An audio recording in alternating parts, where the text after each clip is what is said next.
Dr. Kael'thas materialized in the quarantine bay of the human colony ship with the confidence of someone who had saved dozens of primitive species from extinction. His medical kit contained broad-spectrum antimicrobials, gene-stabilizing nanites, and immunoboosters that had eradicated plagues across 3 galactic sectors. "Where are the dying?" he asked, his translator rendering his clicks into English.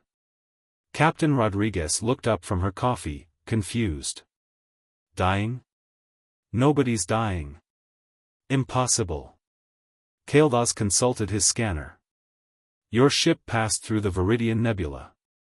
Exposure to Theta-class pathogens should have killed 70% of your crew within 48 hours. The distress beacon." "Oh, that." Rodriguez waved dismissively. "Yeah, Jenkins got a pretty bad fever. We sent the beacon as a precaution, but he's fine now. Finished his antibiotics yesterday."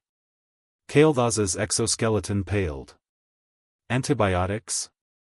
You only used antibiotics for Theta-class exposure?" "Well, and some chicken soup. His grandmother's recipe." The doctor's scanner clattered to the floor. "Show me this Jenkins." Immediately. In the medical bay, they found crewman Jenkins eating a sandwich, looking slightly tired but otherwise healthy. Kael'thas ran every diagnostic tool in his arsenal. The results made no sense. "Your cellular records show massive pathogenic invasion," he said, mandibles trembling. "Bacterial, viral, fungal, even prion analogs. Your body should be a war zone. You should be dead." Jenkins shrugged.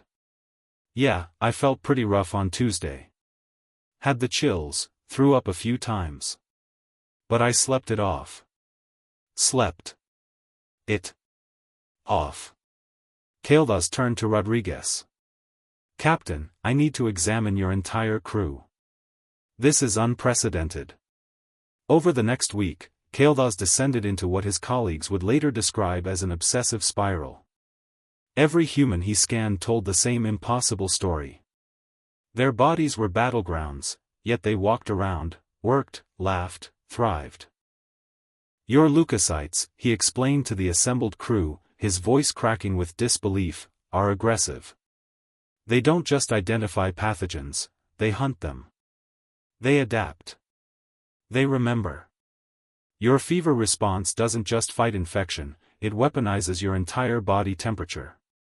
He pulled up holographic displays.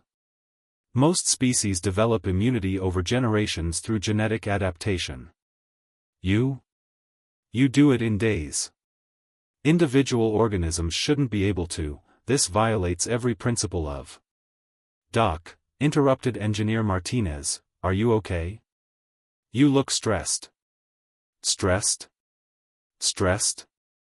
Kael'thas's voice rose to a pitch his species used for existential crisis. "Your infant mortality rate from disease is nearly 0.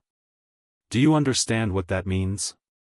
My species loses 30% of our hatchlings to common pathogens. We require sterile environments, constant medical intervention, genetic screening. You raise your young in dirt." "Well, yeah," said Martinez.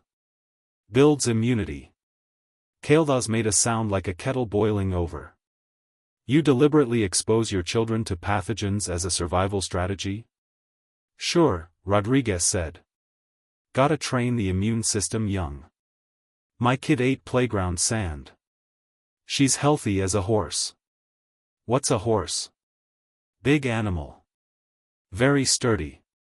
Not important." She paused. "Doc, you're looking kinda green, greener than usual." Kael'thas collapsed into a chair. "I came here to save you. The council sent me because humans were classified as medically vulnerable, no natural armor, thin skin, exposed organs. We thought you needed protection." He laughed, a bitter clicking sound. "But you don't need protection. You are the protection. Your bodies are weapons. Every human is a walking, talking immune response that would make a military bioweapon look tame. You don't survive disease, you conquer it. Jenkins offered him a sandwich. "Want some lunch, Doc? Might make you feel better." Kailath scanned the sandwich. His device immediately flagged 17 different bacterial colonies, 3 fungal spores, and something the scanner just labeled as unknown organic compound, possibly cheese. "You're going to eat that?" he whispered. "Sure. Turkey and Swiss. My favorite." Kailath watched Jenkins take a bite, watched his immune system casually identify, catalog, and dismiss 17 potential threats in the time it took to chew. "I need to contact the council," he said faintly. "We need to reclassify humans. Not as medically vulnerable.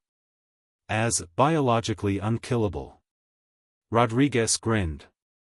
"Want some coffee, Doc? Fair warning, it's got bacteria in it too. Everything you consume has bacteria in it." "Yeah," she said cheerfully.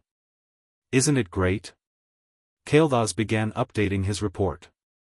Somewhere in the galaxy, his colleagues would read it and think he'd lost his mind. But he'd seen the truth: humans didn't need medicine. Medicine needed to catch up to humans.